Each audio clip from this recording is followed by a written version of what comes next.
Hello, my name is Gwen Pinnington, and I am a council member with the Charter for Compassion Australia. I am thrilled today to be in conversation with this beautiful human on a very important topic, which is deep connection in a distracted world. And how many of us could use a bit of that at the moment? I think it's relevant for everyone. This interview is just one of our compassionate stories about deep connection happening across Australia as together we deep dream Australia as a continent for compassion. Before we get started, I would like to acknowledge the traditional owners on the lands on which we meet today and pay my respect to elders past, present, and emerging. I would also like to extend that respect to other Aboriginal and Torres Strait Islander people that are present today. And it is with great privilege that I get to introduce the beautiful Sabina Vitacca, who I will be engaging with in conversation today. Sabina, lovely to see you again. Lovely to see you, and thank you all for being present and connecting with me. So, compassion and mindfulness, something that's incredibly dear to my heart. So, I was very excited to be able to connect with you all. It's wonderful. Thank you. So, Sabina inspires people to navigate the world of work in a more conscious and productive way. She started her career in the mental health field and now has over a decade of experiences supporting individuals and organizations, integrating mindfulness practices for connection with each other and their outcomes, all to help leaders and their teams overcome feelings of stress, overwhelm, lack of focus, and to help drive engagement, connection, and productivity. Through her work, Sabina gives practical tools that help to remove the distractions and noise and to focus on what matters most. With decades of working with CEOs, leadership teams, sports stars, and athletes, Sabina is an expert in leveraging modern day mindfulness to achieve success through connection. Today, Sabina is going to help us explore how mindfulness can be integrated into daily routines so that we can strengthen genuine connections with others, with the natural world, and to foster a sense of belonging and interdependence. What a beautiful intro, Sabina, and it is just a joy to be here. So let's just get right into our conversation. Let's. Can you just maybe to get us started, share a little bit about your journey into mindfulness and Mm, how you came to focus on integrating that into workplaces? mm. So the journey began in 2008. I was living in London, and at the time, a friend, I think it was a way of getting me back to live back in Australia, but she was telling me about Melbourne Meditation Centre who was doing some training to be a teacher, and knowing that that was part of my course. So I started meditating at the age of 14. I'm now Wow. 50, and so it's been a huge part, an important part of what I do. And a Mhm. lot of the times, I think when I started my early career, I didn't recognize the like the shifts that it made for me as a human and what and how I showed up. I can see that now. So when I started in 2008, I came back to Melbourne and I started training as a teacher. I was lucky enough then to be invited to be one of the main teachers at Melbourne Meditation Centre and deliver the 6-week course. What that enabled me to do is I always look at it as we have the education piece, but it was the practical piece of being able to deliver this work to hundreds of individuals that enabled me to become skilled in that space. Mm. So what I did is, following that meditation work that I did, I then integrated it into the corporate world. And I thought, Mm. great, I'll go into the corporate world and I'll bring meditation into the corporate world. And what I quickly found is that at that time, being 16 years ago now, at that time, it was still too esoteric for the corporate world. We Mm. weren't ready for that. So it wasn't met pleasantly, as you can imagine. And so, following that, I quickly integrated the concept of mindfulness in action for the modern world. And that's where I find myself today. So, the corporate world was able to meet it in a way that made sense to them with the actions that Mm. they were doing. And so that's where it came about. That's great.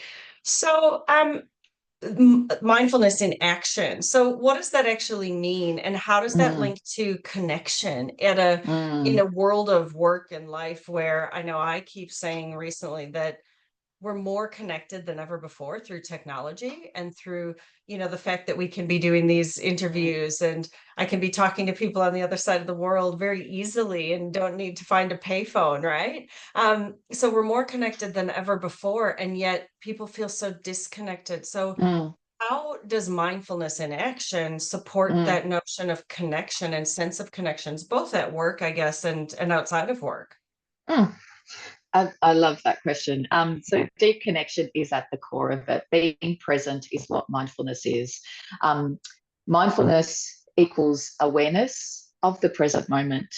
And sometimes that awareness of the present moment isn't something we always choose to stay in because it's either uncomfortable or there's something we're choosing. We have designed ourselves to be distracted.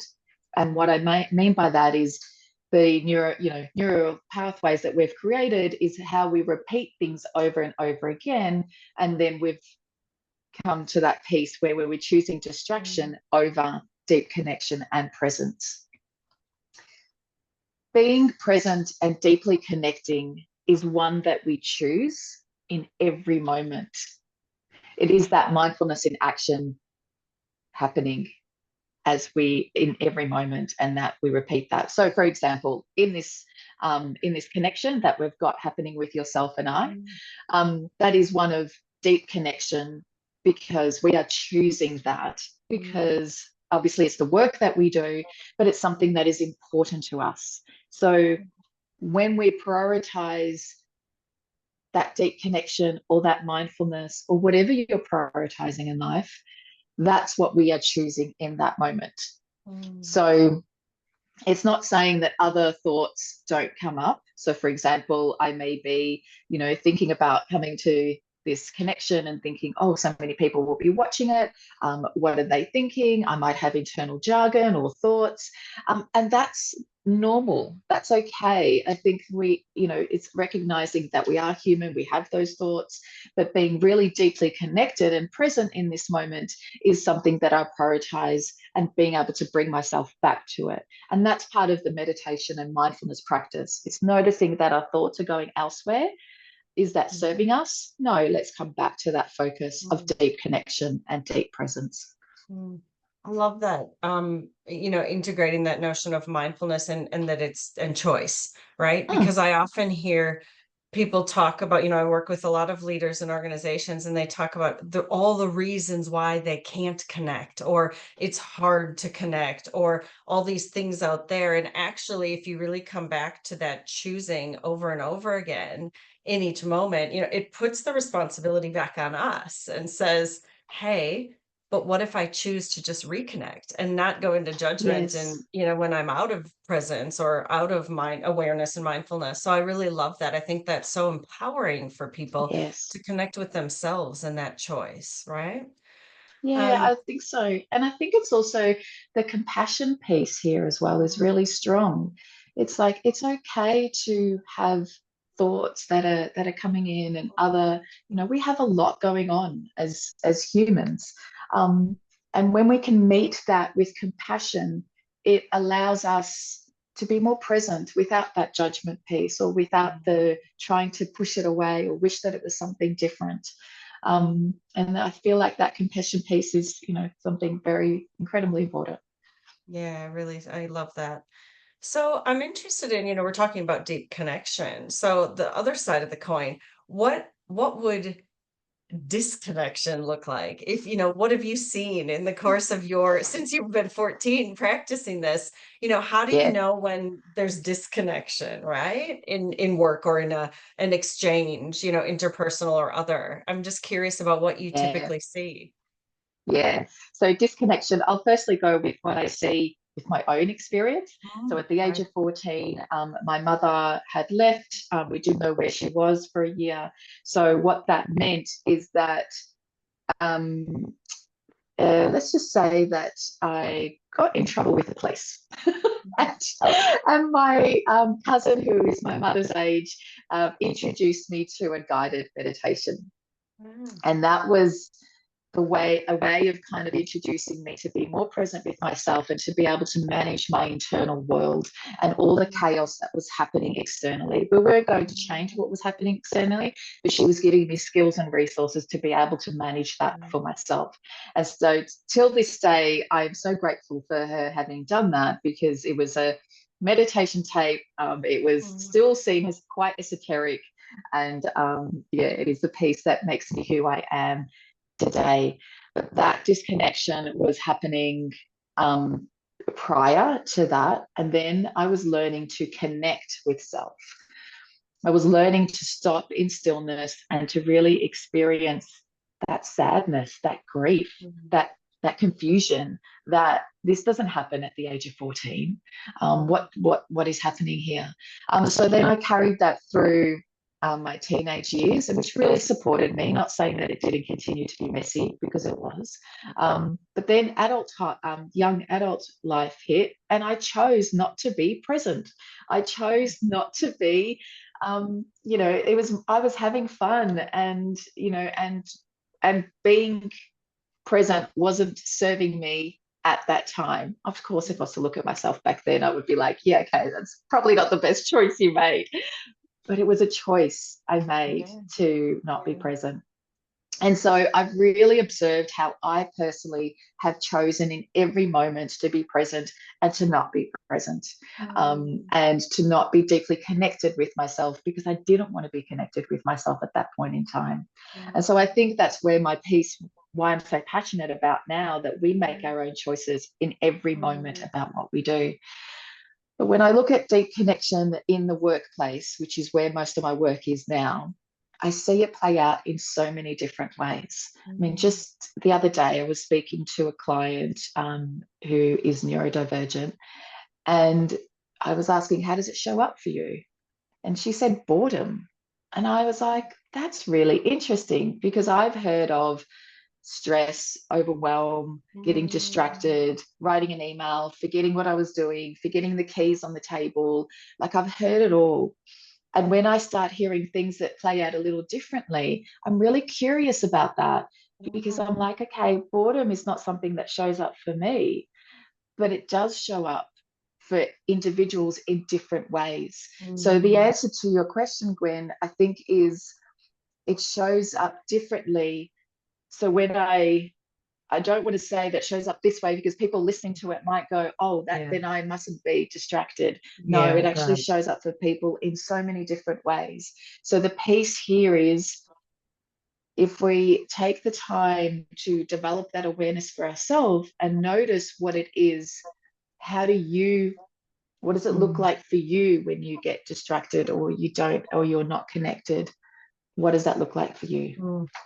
Yeah, I love that. And I love that, I'm hearing this thread and theme of, obviously our topic is around deep connection, right? And for our National Day of Compassion. And while we're talking about mindfulness and connection with, many people think connection and think connecting with something else outside of themselves, often, not only that, but often. And I'm hearing that, in order to maybe do and have real deep connection with things outside of ourselves, people, nature, situations, etc. First, we have to be able to connect with ourselves and get to know what is impacting our choices that are either distracting us or connecting us, etc. So I think that's such an important message, especially today when there's so many things distracting us, like you said, and social media and disruption and chaos. It's very easy to get distracted. Very easy, so I think it's so important that remembering to come back to that human space in us and connect with that. Yeah. Love Can I that. just expand on that a little? So when you spoke about, um, being that, having that deep connection, I always look at it with there's two components. There's the internal and there's the external. So when we practice mindfulness, sometimes we see it as we are deeply connecting with that internal. So we'll go to a quiet space, we'll do a practice, we'll close our eyes, we'll shut the world out. And the way that I see it is it's the synergy between the two that allows that process to be even more powerful. Yeah, beautiful. So that external connection and that internal connection. So we spoke about that internal connection, but I think the external connection is incredibly important too. And you touched on it with the amount of distractions and the pop-ups and the emails and we're totally connected with that external world. But how do we get the internal and the external to have that synergy and to allow the external to be one that serves us rather than dictates us, rather than pulls us in? And mindfulness is the piece of constantly noticing where we're distracted and coming back to that piece. And so the same applies with when we're noticing technology distracting us. Choose wisely in that moment, choosing wisely to come back to that present moment so that external and the internal are working in synergy to support us and us as humans, and to deeply connect with ourselves, to deeply connect with the external as well. Yeah, and what the sense I'm getting as I listen to that is, wow, what a compassionate action that is in that moment to moment, and really acknowledging the connection between the internal and external as well. Because what I'm not hearing is an extremism or polarization or separation that says, oh, that's not okay, that's right, that's wrong. I'm hearing actually, no, in this moment, just come back to here. And there's a real ease and gentleness I feel in that, wow, what if more and more people were practicing that actively? I wonder how much more connection we would find and see in our workplaces, in our relationships, and with that, the interdependence of everything. It isn't an either or absolute. It's all in paradox, right? So I love that. Listening to that, I went, well, what a lovely gift to yourself and to others to not bring in that pressure of that's not okay, that's okay, what's right, what's wrong. So yeah, I think that's really great. So now I'm going to, okay, some people might be listening to this going, oh yes, I'm on board. So help me with how, So I'm a how person. So can you share some maybe simple mindfulness practices or techniques or things that maybe are some of your favorites that you would share with others if they're going, how do I start doing this? I mean, obviously you said in that moment choosing, but what else? Do you have any other tips or suggestions for people to start applying this after the call? Yeah, I always love sharing others' conversations that have come out of workshops that I've done. Really happy to share my own techniques, but I feel the power is in that action piece, which is what I keep going back to. So I did quite a bit of work at Royal Melbourne Hospital, and I worked with the nurses there in the emergency area and some other areas as well. And we talked about that deep connection when you have the handover time. So you've just completed a 12-hour shift and you're about to do a handover. What does that look like for you? How do we apply mindfulness in that moment? And so the first question I asked was, what does it mean to you? How do you know that you've received a really great handover? And what does that look like? And they said, it's one when that person is really deeply connected with me and giving me everything that I need to know in that moment, so I can then just quickly get on with what I need to do, because they've actually thought of all the steps that I need and not doing something else while they're actually talking to me. So great. Such a simple act of being truly present and truly connected in that moment. But what I noticed was that people repeated that in every workshop I was sharing at, and it was, they were present, they were connecting with me, and they were thinking about me, not themselves. They were thinking about the job at hand and the task at hand, and that it was that external piece that I was talking about. When they were doing that, they weren't thinking about the internal. There was, I'm tired, this has just been a 12-hour shift, I know so and so in that ward has doing this, and there's all these things that is going on for that person, but that person has chosen to be present with the internal and with what's needed in that moment for that person, as well as the external. And that's what I mean about the synergy between the two. It's not that those things, those distractions and reasons, everyone had massive reasons as to why they could not be deeply connected and present in that moment. And if we look, we will all find it, and we will create evidence to make that happen. Yeah. But it was the people that decided to really gift the other person with what they needed. Beautiful. So, what advice would you give to me if I was saying to you, Sabina, I don't think I'm very good at being present with other people. I think, how do I build that skill or that muscle or that practice of learning how to get out of my own way and put the other person first and really be present there even amidst all the distraction? Do you have any kind of doorways Yeah. in for people? What would they be? Yeah. You mentioned practice, Gwen, and I love that because it is a practice. We have taken years to get to where we are with our distracted world. So setting up a realistic concept that it will take time for you to move out of that. So there are two avenues that people can take. One is mindfulness in action, which I spoke about. And so that is when you're running, being present in your body and your breath and connected with your senses in that present moment. So whether it's running, whether it's having a conversation, being really present and actively choosing that every time. So you're doing that mindfulness in action piece. The other piece of it is the formal meditation piece. So as we know, meditation is about being present in that moment, noticing the distraction, coming back to the present, noticing distraction, coming back to the present. What tends to happen is that people will get distracted and go, oh, there I go again. I can't get a quiet, empty mind. Then I keep on getting distracted. I must be doing this wrong. I'm not good at this. Yeah. I'm not good at this. Whereas the piece here is, oh, I got distracted. Great. I have an opportunity. I have an opportunity to choose at this point.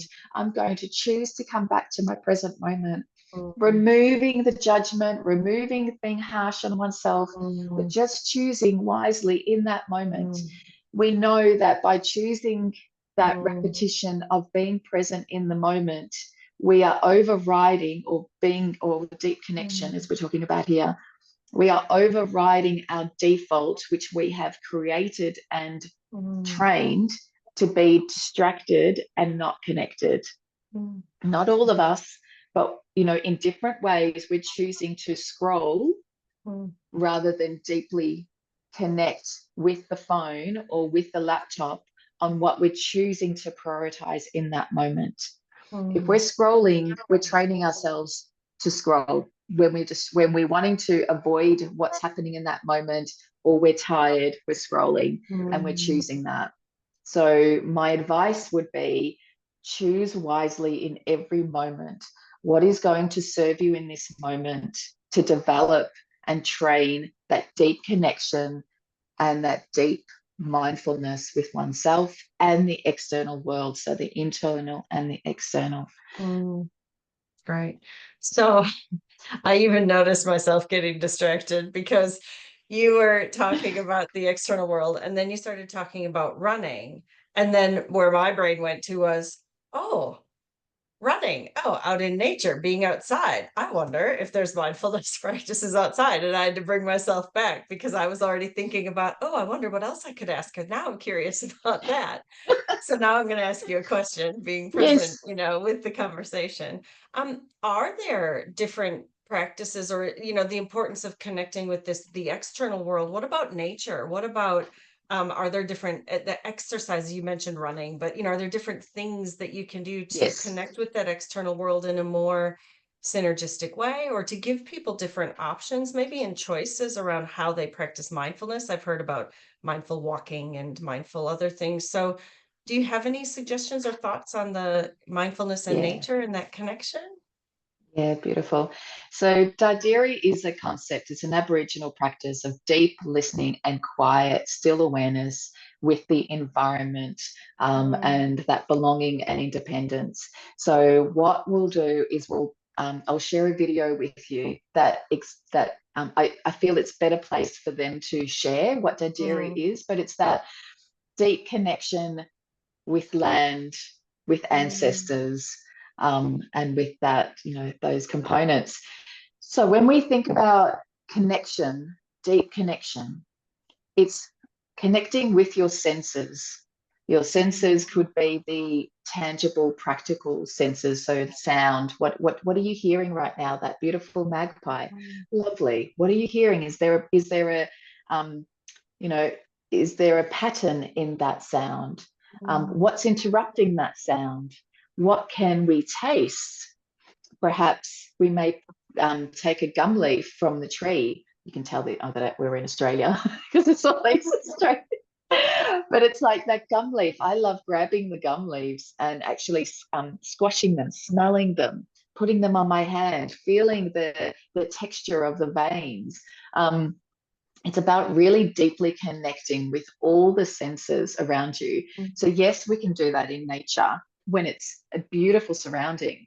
But at the same time, I want to say we can do this in an environment that's a busy city. We're waiting at the bus stop.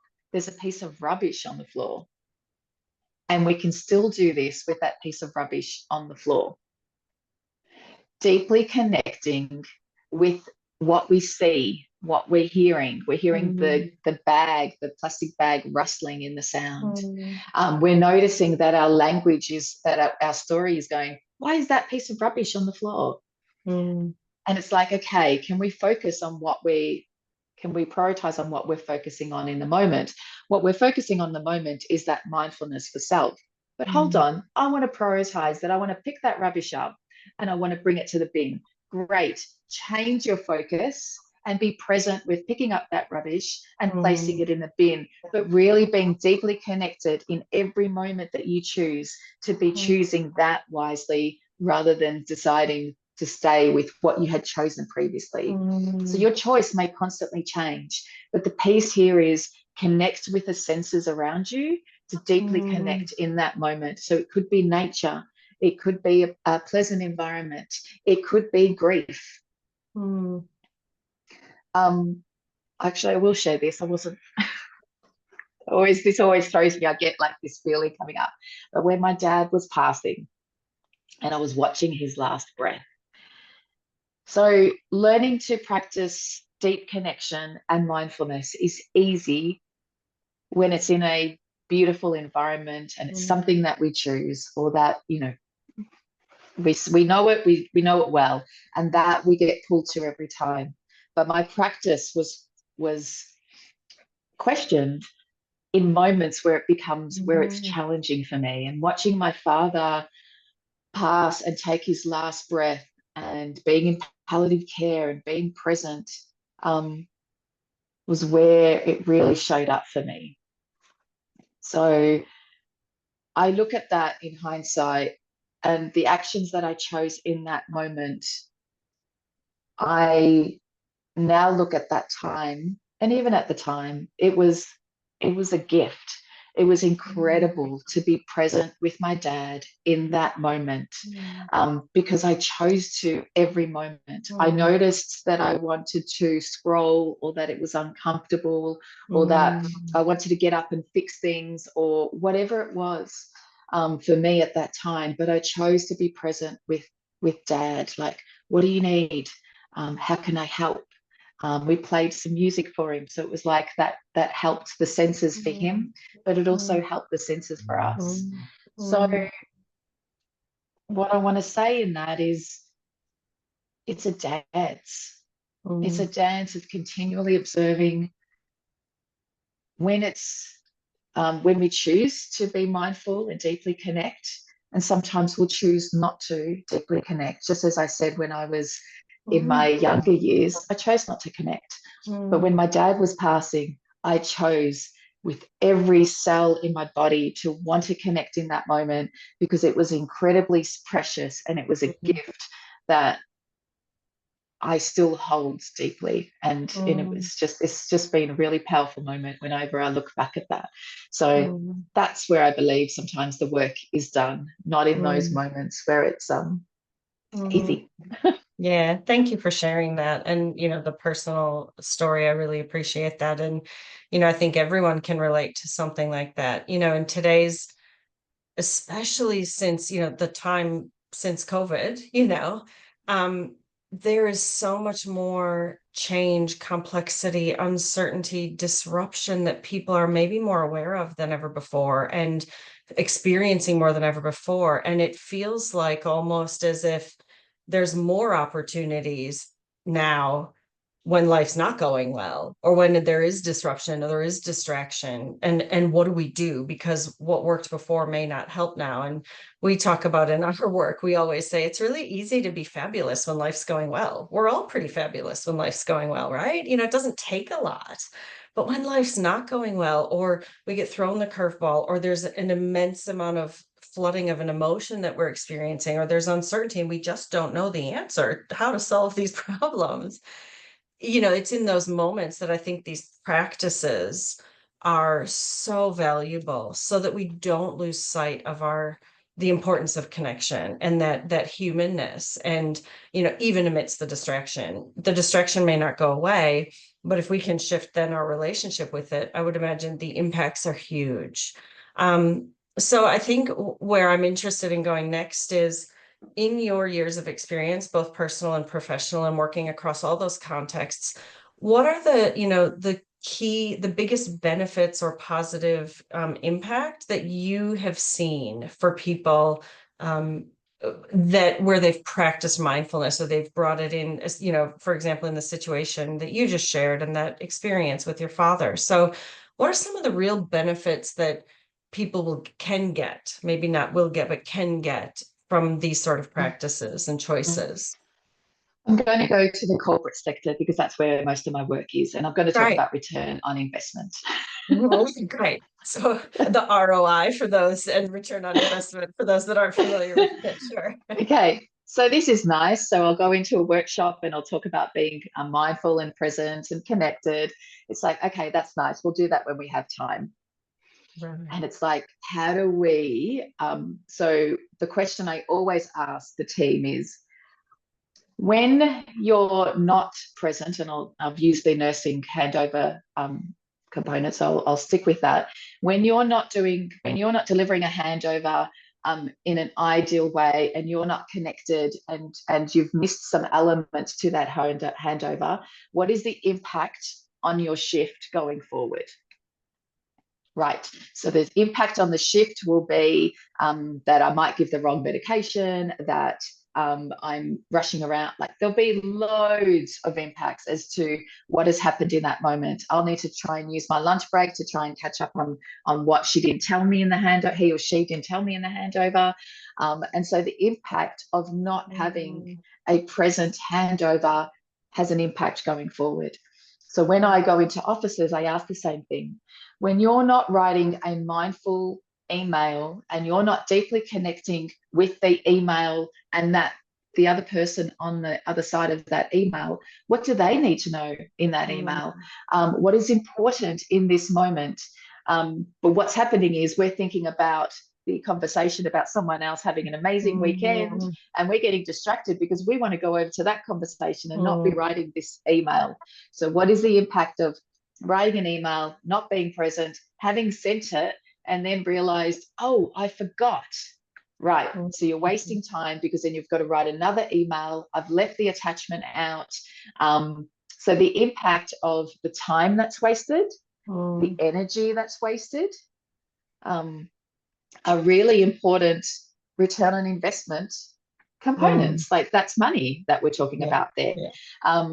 And if we're wasting our energy on an email is just a small example, but if we're doing that Mm, every moment of the day, mm, not being present for that meeting, mm, not being present for that communication, so that's mindfulness in action. mm, And if we're not being mindful in those strategy meetings, what is the impact of that? mm, It's huge. And Mm, so it's not just about oneself when we're talking about the team of that individual being mindful. mm, So yes, we are mindful in certain areas, but if we look as a collective on the team, on the community, on our culture, um, that begins to build up. yeah. And then what we're seeing is that constant distraction because we are seeing it modeled and we're Mm, seeing it repeated in the corporate world, we're mm, seeing repeated in the outside world, and that's where we are mm. now. Mm. Yeah, it's interesting. I love that you talk about the cost on our time and our energy, right? And I think there's also, and you also touched on it just there at the end, that I think there's also a cost on the interpersonal effectiveness as well through the impact of the time, energy, our lack of presence or presence and mindfulness. And what does that do to the other person? What does that do to the energy exchange between our relationship, right? And I know, for example, you were talking about email, and it's an important one. So many people are connected through technology nowadays, through, Snapchatting or texting or emailing. And so you can feel the impact actually of someone's presence sometimes through their email. I mean, Mm-hmm. I know my team has said to me before, they said, we can tell when you're a bit stressed because your emails are different. And I really had to manage that in myself and go, oh, is that true? Can they really? And in my heart of hearts, I know, yeah, that is true because I'm Mm, quickly trying to get through it because I'm distracted or my energy is being pulled I'm allowing it to be pulled in a million different directions. And so I've had to really practice and learn how to be as mindful and present as possible when I'm sending emails, because if that is our exchange with people in our relationships commonly now, what is the connection you're creating as a result? And so I really hear that in the impact of connection, and mindfulness, even with technology when you're not physically with someone or something else. So yeah, yeah, yeah, it's yeah, really spot important. on. Yeah. I guess just, to wrap this up, a couple of things I've jotted down, some notes and some of my key reminders. It's been so great for you to remind me of some of these things. For me, some of the key takeaways are around just the importance of this as a practice and a choice, an ongoing choice, that, we have choice in this and you can choose no matter what's going on around you to be present or not, and I love that. You were talking about connecting with your body and your breath. And I think that's such a lovely reminder to, even when things are busy and full, that just coming back to your body and your breath is a very quick way to re-presence, right? And to notice. And I really love the discussion around the interdependence of the internal and the external and the synergy of our internal and external environments and that. So from your perspective, those are some of my key takeaways. From your perspective, what key takeaways would you like the audience to maybe Mm, take home and receive from this discussion today, or any last bit of advice or tips or suggestions for people in yeah, closing? yeah. So I think the piece around the practice, and you've mentioned that it is really important. This is not a something we get perfect or right or tick Mm, off the to-do list. This is a continual practice, and it will change in different ways. mm, So yes, focusing on the breath is perfect for you right now, but in a month's time, that may not be perfect for you because maybe someone mm, develops asthma, and it's the mm, last practice that will be aligned for that person. So my suggestion is develop different practices for different times, for different mm, purposes. I have got a suite of meditations that I'm happy to share for free with thank the you. listeners.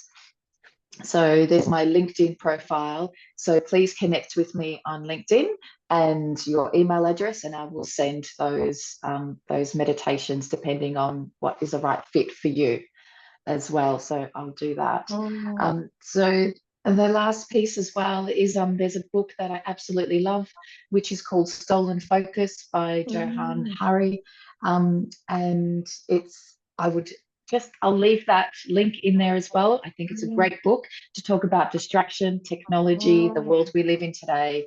I think it's really relevant for what we're talking about here. mm, So those are the pieces that I would like to leave people with. Be curious, stay in curiosity, mm, because I think that curiosity piece is the piece that will keep us on this journey. Being curious about what is the practice for me right now that will mm, help me be aware and deeply connected. What is mm, the piece that will support my team to be deeply connected and help them perform the best that they mm, can do? Everybody wants to do the best that they can mm, in that moment. Is how do we enable us mm, all to be able to do that? Um, mm, yeah, and knowing that we have trained ourselves to be distracted and not that we've chosen that, we have been, it is our default now because that's the world we live in. But mm, how do we choose to slightly tweak that? So there's a study that has been done by Harvard University by Killingsworth and Gilbert that talks about how often we are not present in the moment. mm, And that percentage is 46.9% of the time we are not present in the moment. And by not being present in the moment, mm, um, we are distracted. And so knowing that is what we have trained ourselves to do to create those neural pathways. So how do we mm. change that going forward? I'm going to stop there because I know there's so much more that I could say. So We could just probably want to give talk all myself day on this topic, couldn't we? So maybe someday we will. Who knows? okay. Oh, Sabina, thank you so much. I think thank you both for the incredible work you are doing with leaders, with organizations, with people, and enabling them, as you talked about, and for the work that you're doing on the planet. I think it is so important and it's so timely and it's a real gift. So real deep acknowledgement to you for that. And also Oh, want to acknowledge you on behalf of the Charter for Compassion, both the Charter for Compassion globally as well as in Australia here. And it's been such a joy to speak with you today and engage with you in this conversation. And thank you for your generosity of sharing the links and tools. And we will make them available following this recording for everyone to access should they wish to. So, Savina, thank you so much. All the best for your ongoing yeah. meditation, mindfulness practices, and the work that you do. Yeah, it's been an absolute joy. Thank you so much for having me. Pleasure. Thank you.